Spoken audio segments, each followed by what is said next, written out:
अध्याय 4. श्री गणेशाय नमः. मुखे कीर्तन करावे अथवा श्रवणी ऐकावे. षोडशोपचारे पूजावे. स्वामीचरण. भक्तीने न लगे करणे तीर्थाटन. योग्याभ्यास होम हवन. सांडोनिया अवघा क्षीण. नामस्मरण करावे स्वामी नामाचा जप करिता. चारी पुरुषार्थ येती हाता. स्वामी चरित्र गात ऐकता. पुनरावृत्ती चुकेल गताध्यायाचे अंती. अक्कलकोटी आले येती. नृपराया दर्शन देती. स्वेच्छेने राहती तयापुरी चोळप्पाचा दृढभाव. घरी राहिले स्वामीराव हे तयाचे सुकृत पूर्व. नित्यसेवा घडे त्याते जे केवळ वैकुंठवासी. अष्टसिद्धी ज्यांच्या दासी नवविधी तत्पर सेवेसी. ते धरिती मानवरूप चोळप्पा केवळ निर्धन.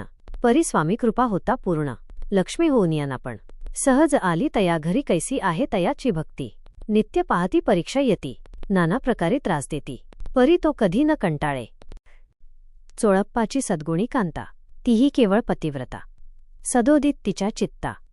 आनंद स्वामी सेवेचा. स्वामी नाना खेळ खेळती. विचित्र लीला दाखविती. नगरवासी जनांची भक्ती. दिवसेंदिवस दृढ जडली स्वामी केवळ ईश्वरमूर्ती. देशोदेशी झाली ख्याती. बहुत लोक दर्शना येती. कामना चित्ती धरोनी कोणी संपत्ती कारणे. कोणी मागते संताने व्हावी म्हणून या लग्ने येती दूर. देशाहुनी शरीर भोगे कष्टले. संसार तापे तप्त झाले. मायामय पसाया ते फसले. ऐसे आले किती एक सर्वांशी कल्पद्रुमासमान. होऊनी कामना करीती पूर्ण. भक्ता जास्त अवतीर्ण. मानवरूपे जाहले भक्त अंतरी जे जे इच्छिती. ते यतिराज पुरविती. दृढचरणी ज्यांची भक्ती. त्यासी होती कल्पतरू. जे का निंदक कुटिल तया शास्ते केवळ. नास्तिका प्रति तत्काळ शासन करिता ती महिमा वाढला विशेष. कित्येक करू लागले द्वेष. हासोनी म्हणती जनांसी ढोंगियाच्या नादी लागला. हा स्वामी नव्हे ढोंगी जो नाना भोग भोगी. साधू लक्षणे याचे अंगी कोणतेही वसत असे. काय तुम्हा वेड लागले वंदिता ढोंग्याची पाऊले. यात स्वार्थना परमार्थ मिळे. फसला तुम्ही अवघेही. ऐसे तयानी निंदिले समर्थांनी अंतरी जाणिलो. जेव्हा ते भेटीसी आले तेव्हा केले नवल एक. पहावया आले लक्षण. समर्थ समजले ती खूण. ज्या घरी बैसले तेथून उठोनिया चालिले. एका भक्ताची या घरी पातली समर्थांची स्वारी. तेही दोघे अविचारी होते बरोबरी संन्यासी. तेथे या तिन्ही मूर्ती बैसविल्या भक्ते पाटावरती.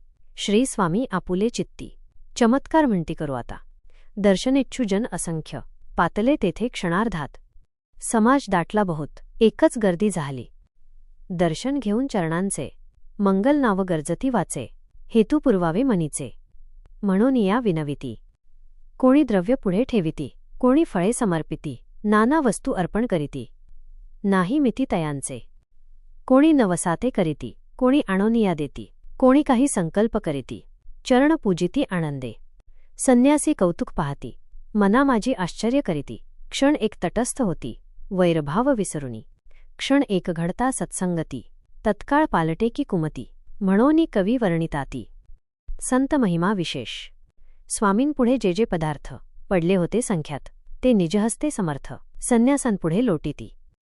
पाणी सुटले त्यांच्या मुखासी. म्हणती यथेच्छ मिळेल खावयासी. आज सारा दिवस उपवासी. जीव आमुचा कळवळला.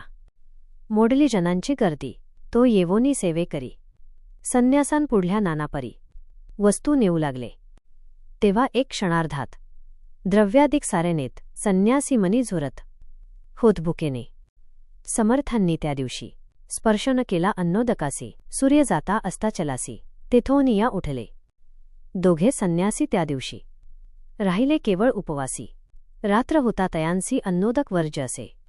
जे पातले करू छळणा त्यांची जाहली विटंबना. दंडावया कुत्सित जना अवतरले यतिवर्य. त्यांच्या चरणी ज्यांची भक्ती त्यांचे मनोरथ पुरविती. पसरली जगी ऐसी ख्याती. लीला ज्यांची विचित्र. श्रीपाद वल्लभ भक्ती. कलियुगी वाढेल निश्चिती. त्यांचा अवतार स्वामी यती. वर्णी कीर्ती विष्णुदास. इति श्री स्वामी चरित्र सारामृत. नाना प्राकृत कथा संमत सदा. प्रेमळ भक्त. चतुर्थोध्याय गोढा. श्री स्वामी समर्थ.